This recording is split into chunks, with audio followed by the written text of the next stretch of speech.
Hi, everyone, and welcome to Fashion Decipher.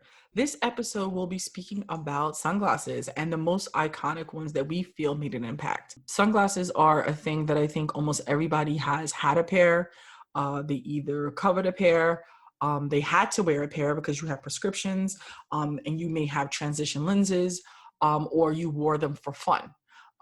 Sunglasses, I think, is something that at least everybody can relate to at some point in their life.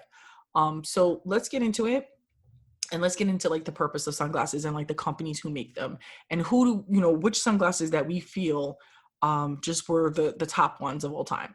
So sunglasses basically were invented to as a form of protective eyewear to prevent bright lights or sunlight from damaging your eyes. So the question is, how did a visual aid become a representation of something that's cool? You can mainly thank music and Hollywood for making them a fashion accessory. In music, the popularity goes across from all genres, from blues, rock and roll, hip hop. Sunglasses has been a mainstay in wardrobe music royalty, which of course leads fans to adopt their favorite musician styles. So they then want to wear the same shades that the musicians wear. So today we're going to talk about some of the top brands that were popularized by the musicians in all genres. So let's get into rock. So Bono of U2 was quoted in Rolling Stone magazine saying that wearing shades was part vanity, part privacy, and part light sensitivity. He went on to say that he believes that he's the Imelda Marcos of sunglasses. And if you don't know who Imelda Marcos is, she's a Filipino politician who was the first lady of the Philippines. Her and her husband stole billions from the country. And with that money, Imelda Marcos amassed over 3,000 pairs of shoes. So what Bono was saying is that he probably owns that many sunglasses. In blues, you have musicians like B.B. King. He consistently wore aviators. You got John Lennon, and he wore round frames all the time. Elvis Presley wore dark rimmed aviators, I believe. And in soul, Ray Charles wore wraparounds. And R&B, Stevie Wonder wore Alpina M1s. We're going to talk about those because those are like one of my favorites. And we just can't forget the huge impact that hip hop has had on eyewear, from brands like Cazal, Porsche, Cartier. Daryl McDaniels of Run DMC wore Cazal 607s. Those are extremely iconic. And if anyone, has either, tried to be like Run DMC or dressed like Run DMC, and if you can't afford the original Cazals because they're highly expensive now and rare, I think they still do make them though, but they're expensive. You probably had a pair of Gazelles. But, let's talk about the two brands that manufacture all the sunglasses made for most of the luxury brands that we know.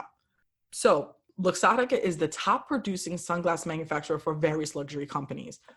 Their clients consist of Chanel, Prada, Tiffany, Armani, Burberry, Versace, Dolce & Gabbana, Miu Miu, Tory Burch, Ralph Lauren, and more.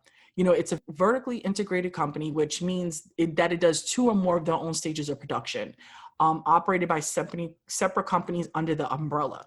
So Luxottica basically owns 80% of the market share of companies that produce corrective and protective eyewear. And many retailers like Opticals of Aspen and optical departments in Target. So they run those as well.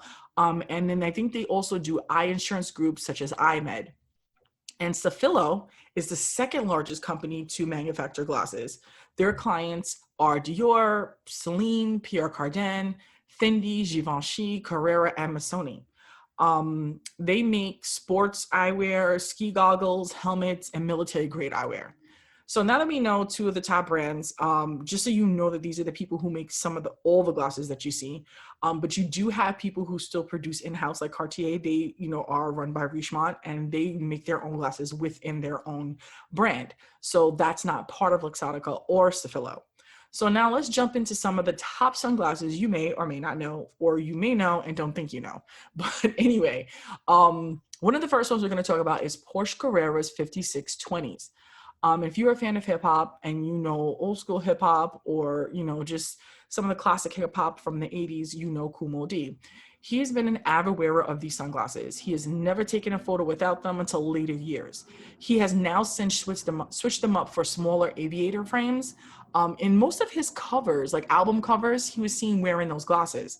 There's only one other person that has rivaled making these glasses famous, and that is Yoko Ono. musician and wife of John Lennon. She was first seen wearing these sunglasses on the cover of Rolling Stone magazine in 1981. So who wins this battle? It is up to who believes which individual has more of an impact on those who brought them. So if you were a fan of Yoko Ono and John Lennon and you've seen her wear them and you coveted them because she had them on, then that's the person you believe won. Same thing with Kool Moe Dee. So speaking of Carrera, let's talk about the brand itself. You know, Carrera is an Austrian brand that was founded in 1956 by Wilhelm Enger. He was the first sports eyewear maker, and Enger developed and patented Opto, which is a process which heat hardened plastic weighing less than 20% than acetate. The result of this, reduced allergic reactions to glasses and improved fit of the glasses and memory by the elasticity and stability of each of the glasses. So now Carrera is owned by Cifalo, and the patent that Enger created is owned by them as well. And one of the most famous models of Carreras is 5622s. Al Pacino wore them in the movie Scarface for his role, Tony Montana. And so much so they were so, part of his, look in that movie, they are now dubbed the Tony Montanas. Don Johnson also wore a pair of Carreras in Miami Vice. He wore 5512s, and Carrera dropped off in popularity for some time. There was like a long period of time that people really weren't wearing them. And it was until Kanye West popped on wearing them. And that also spiked Jay-Z and music mogul Diddy for wearing them as well. So, that's just a little bit about Porsche Carrera and Carreras themselves. So now let's get into some regional look eyewear. So Laura Biagiotti was an Italian designer that had one of the largest fashion houses in Italy. The brand produced women's wear, men's wear, watches, and accessories. The key accessories from her brand were sunglasses. So Bevy Smith, media personality, posted a Laura Biagiotti ad that had model Cindy Crawford modeling her signature sunglasses from the 80s. And in the post, Bevy points out that people falsely believe that everyone from the 5 boroughs dressed the same. And if you're a New Yorker, you know that's not true. Especially in the 80s and 90s, everybody had their own distinct style. Even if we had some of the same pieces, there were things that we did wear that was different. We put our own spin on a look. If you were from Brooklyn or Queens or Harlem or the Bronx, you switched it up. Bevy went on to say, and to quote, she said, when the rest of hip hop nation was rocking Cazals, we, Harlemites, because she's from Harlem, were wearing Laura Biagiotti frames. And Biagiotti passed away in 2017, and she was known as the Queen of Cashmere due to her use of fine wool and cashmere, which at the time was not used in fashion. So that's some regional eyewear that people were wearing in New York City, specifically Harlem. Let's move on to Alpina M1s. I mentioned them earlier because this is the brand that Stevie Wonder wore.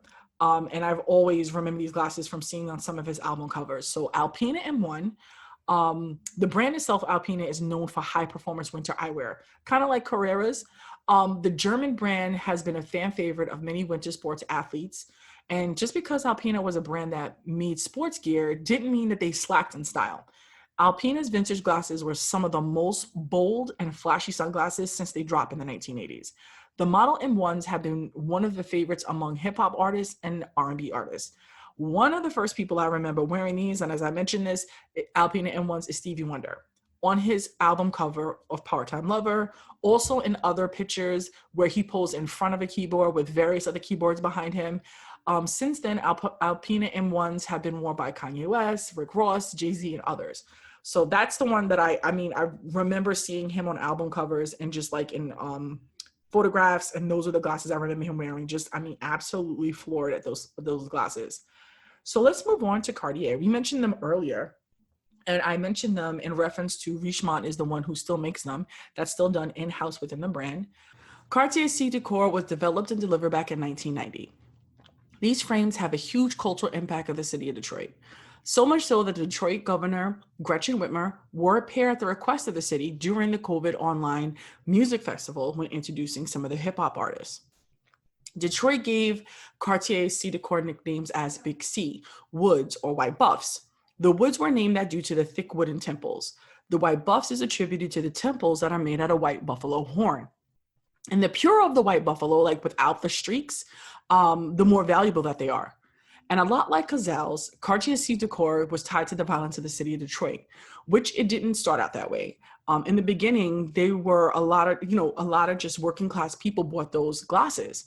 And later they became the glasses that hustlers and drug dealers wore. And the hype of C decors grew due to Detroit rappers taking on the look. Um, and there's a lot of songs out of Detroit from a lot of Detroit rappers that references white buffs, woods, or big C's. And the late rapper Pop Smoke from Brooklyn further renewed the demand of these glasses. Even Lawrence Fishburne's character Pops on the TV show Blackish wore a pair on season 3, episode 1. And Cartier C decors range anywhere from $1,200 to $4,000. Also, under Cartier, we have two different glass styles, which is Bagatelle and Giverny's. And these two styles are also popular within the city of Detroit. Quavo from the rap group Migos wore a pair of diamond-crusted Giverny's. These two glasses are siblings, and they're related, and the only thing different about them is the shape of the lenses. Bagatelle has round lenses, and Giverny's have oval. Straightbacks got the name from the way that Cartier manufactures them. They heat the tip of the white buffalo horn and bend it down towards the curve over the ear. As the buffalo ages, the curve straightens out and gives them the nickname straightbacks. They run anywhere from $5,000 to $10,000. So those are some of the top Cartier frames. And I'm sure there's more, but those are the ones that, we think is iconic. So we spoke a little bit in the Cartier post about like the frames being tied to violence. So let's move on to Cazal, because I didn't mention Cazal in that part. And this eyewear and it was and still is synonymous with hip hop fashion. The brand was created by Greek-born Austrian-raised Carl Zagnoni, and a lot like the brand Adidas, Carl took the first 2 letters of his first name and the last 3 letters of his last name and created the name Cazal. The line debuted in 1979, and it struck gold within the hip hop community. Dow McDaniels of Run DMC wore the glasses regularly. The frames he rocked was Model 607. And sometime after DMC wore the glasses, the popularity of Cazals took off. Dal Robinson of the Fat Boys wore Cazals, as well as Spike Lee's character Mars Blackman in She's Gotta Have It. The brand represented some of the most distinctive and creative styles at the time. They were definitely a staple in the 80s, even so much so now. I remember my parents going to Cohen's Optical on Delancey Street in the LES, and I believe that particular branch was like the largest, and it had so many frames to choose from. My mom would do this circumference walk around the outside of the store to look at all the frames before going inside. And to this day, my mom has like 3 pairs of Cazals left. And those are models 957, made in 1988. And that one she has in the colors black and gold. And she has 2 other Cazals, and those are both model 960, made in 1994 or 1995. And she has that in black and gold and tortoiseshell print, which is a brown and gold. And they're all in pristine condition. They are still a mainstay in hip hop culture today, so much so that Rihanna's Fenty brand made a pair of sunglasses that were inspired by the Cazal prototype that were never made. She calls them anti-socials. Other artists still rocking Cazals are Will Smith, Gwen Stefani, Al Pacino, Brad Pitt, and the list goes on. Cazals by no means were cheap back in the day, and they're still currently expensive now. They were manufactured with the highest grade of materials, so they were quality sunglasses. And in the 1980s, the price tag started towards $500. So due to the popularity and the price point, they became a hot ticket on the street, a lot like Detroit and Cartier glasses. New York Times will report sunglasses theft as much as they would report Jordan sneaker robberies. Taking Cazals was such a commonplace in the Northeast. Philadelphia had a rap group called the Cazals Boys, and they had a song named Snatching Cazals. So, Cazals has such an impact. They still do, and my mother was a big, big fan of them. So now we're going to move on to Versace 424s. And you may not know the name of it, 424, but you have seen them. And to be honest, Biggie was the one, the late rapper Biggie Smalls was the one who really made these sunglasses popular. And everybody wanted a pair of Versace's when Biggie wore them. He wore them in the One More Chance video. He wore them in the Hypnotize video. Biggie had elevated his style because he would wear high and low, and he wore designers like, Coogee sweaters. He wore Versace button downs. He mixed them with Kango hats and Hamburg hats. It's like the fedora with the dent. And he added these frames. And these frames are currently available due to a re-release by Versace, and they have now renamed the frames Medusa Biggie sunglasses on their site. And I think they run for $303, which is not a bad price. I think they're slightly different. Biggie's sunglasses, I think, were more oval, and I think the new Medusa versions have more of an octagonal shape across the top. So that I definitely think that I may be buying those for my wardrobe. So on to the next set of iconic glasses is Jean-Paul Gaultier. Tupac made this model famous, and the model is 560174. You may not know the numbers again, but you have seen them. He wore those often, and when you see the frames, you could tell why. Jean-Paul Gaultier really was a fan of steampunk style, and the glasses, reflected that. Steampunk style leaned heavily on like round brass frames and exposed metal accessories. You could see the working parts on the side of the frames where you can kind of adjust the arms of the temples on the side. It has like moving parts. So that definitely is a very iconic sunglass. They are very expensive. If you can find them, they're extremely rare. Now let's get into Louis Vuitton millionaires. Back when Marc Jacobs was the creative director over Louis Vuitton, he brought so many ideas to the table. And this was the start of LV and artist collaborations. Marc Jacobs brought in artists such as Steven Sprouse, Takashi Murakami, Richard Prince, and Cindy Sherman, and others. And he also had the wherewithal to tap into streetwear culture. He collaborated with the multi-talented Pharrell and Nigo, founder of the clothing line Debate, to create a line of sunglasses for LV. And the core of what LV got were a pair of sunglasses that were inspired by Carrera and classic aviators, and they named them the Millionaires. These glasses were so popular that the new creative director currently, streetwear designer Virgil Abloh of Off-White, released a slightly different version called the Millionaire 1.1s. So you see those frames, they're so dope. They have that aviator style to them, and they have like lines of gold streaks, and it has like the LV buckle on the side of the temple.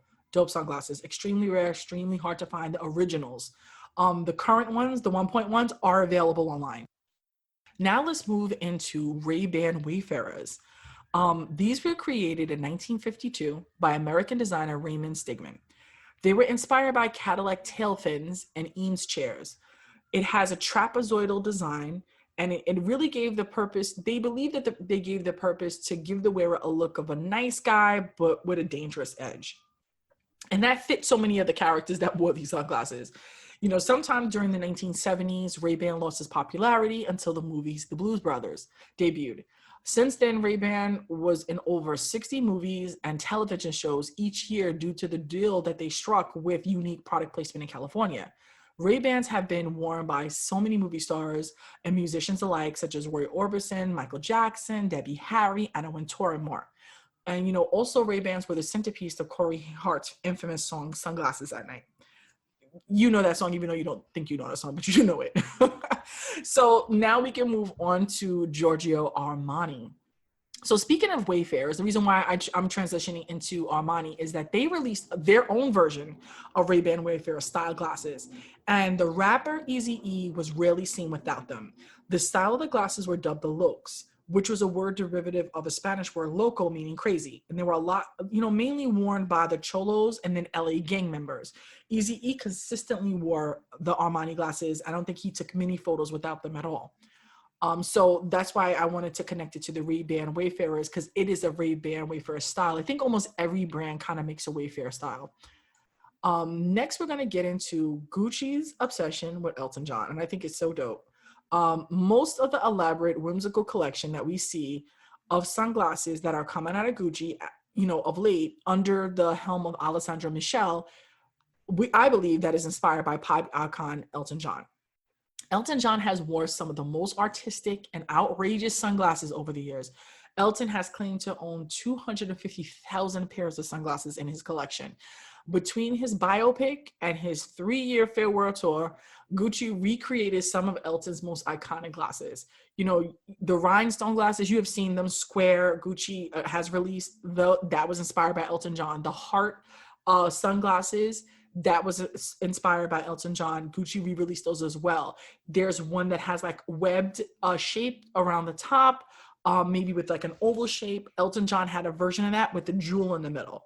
The palm tree sunglasses, complete recreation from Gucci from Elton John's original collection. So I love just the creative aspect that Alessandro had brought in with the sunglasses, and really taking all of those Elton John designs and just recreating them. There's so many creative designs that are coming out of Gucci, especially with the sunglasses. Now, speaking of Gucci, let's talk about honorable mentions. So let's talk about the Dwayne Wayne or flip ups. So if you're like us and you watched the show Different World growing up, if not, it is on Amazon Prime, so do yourself a favor and check it out. Actor Kadeem Hardison's character, Dwayne Wayne, wore metal frame flip-up glasses. The top of the flip-ups were shaded and the bottom were prescription, or maybe not. Either way, they made a huge pack on fashion and style to who those, watched the show. Former basketball player Dwayne Wade paid tribute to his almost near namesake, Dwayne Wayne, by wearing a pair to the NBA Finals press conference back in 2016. They were and still are such a cultural icon piece that Gucci remade them in 2 frame styles. Oversized square frames and oversized aviator. And it had like tortoiseshell underneath the base frame. And then when you flipped up, the top part that flipped up was all black. And that was the shade. So again, another great item that Alessandro recreated was the Dwayne Wayne's or flip-up glasses. Now let's get into Chloe versus Gucci, rhinestone aviators. These glasses I own. So this is why I want to talk about these. Jay-Z famously wore the Chloe heart frames in his I Just Want to Love You, Give It To Me video.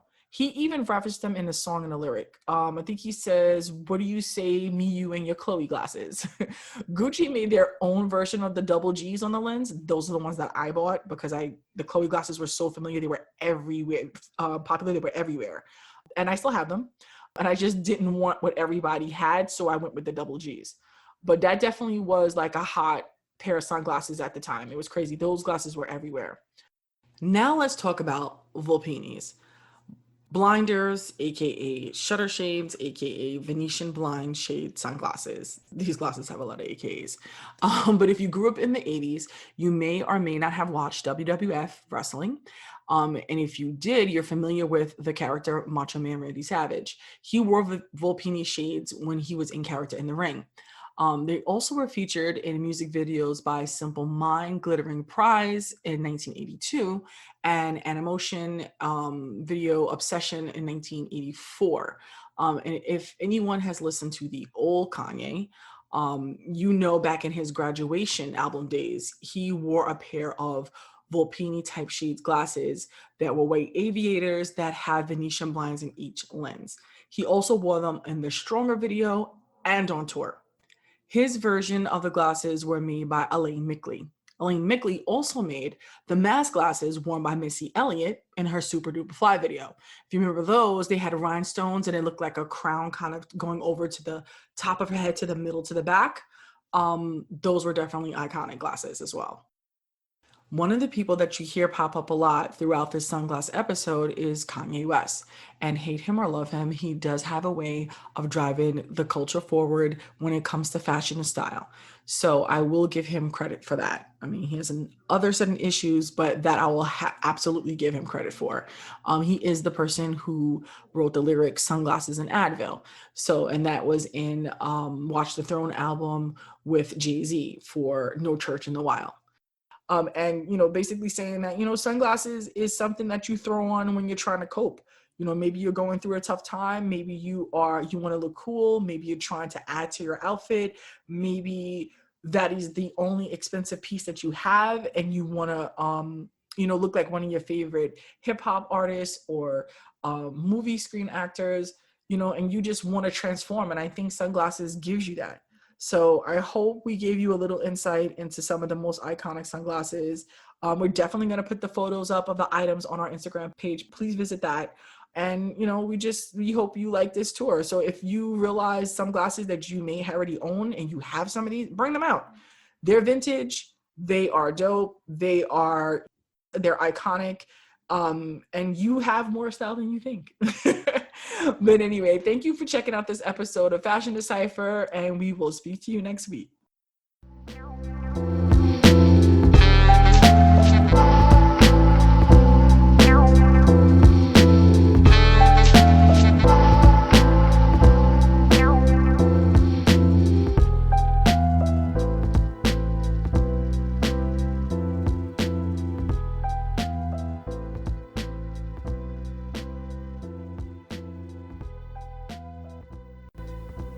Hi guys, it's Sean. Make sure you visit our website, fashiondecipher.com, to get a visual on what we're talking to you about.